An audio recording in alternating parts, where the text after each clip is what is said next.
Welcome to video number 9, and congratulations, you've reached the end of this course. We're going to talk about how to back up and restore your websites. Have you ever created a document and forgot to save it and you lose it? Think about that feeling.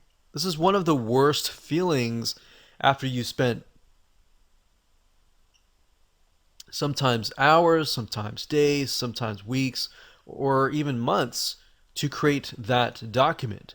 Well, the same goes for your website. In fact, websites are even worse because sometimes you spend months, years, or even half a decade or more maintaining your website and building it up. So if you don't have a backup of your website on a frequent basis, then you are in trouble. Now, you could say, well, I'm just going to use the web host to back up my files.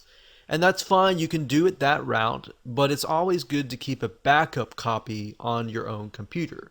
Because there are many different scenarios, as I specified in the previous videos, that could potentially happen. And I'm not saying this will happen to you, but I'm saying that it's potentially could happen.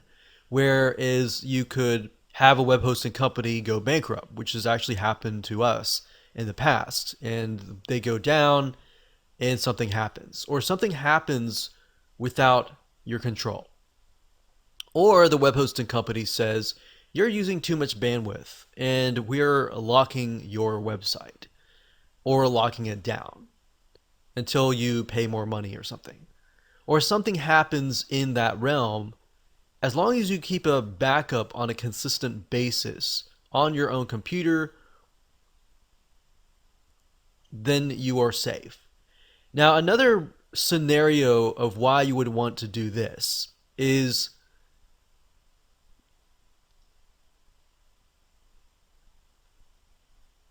if you wanted to back it up and then move it to a different host. You could do this as well. So let's jump right in and let me show you how it all works. So there are two different options to backup. There's a backup and there's a backup wizard.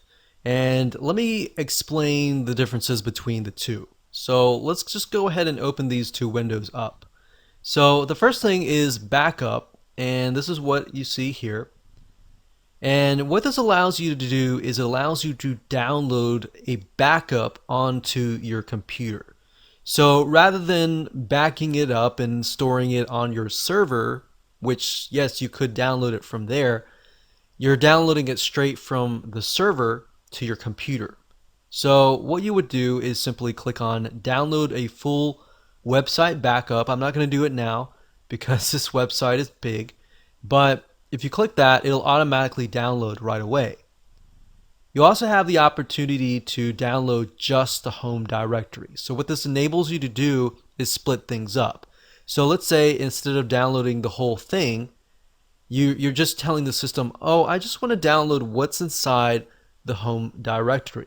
I don't want to download the emails or everything else, the MySQL databases and all that.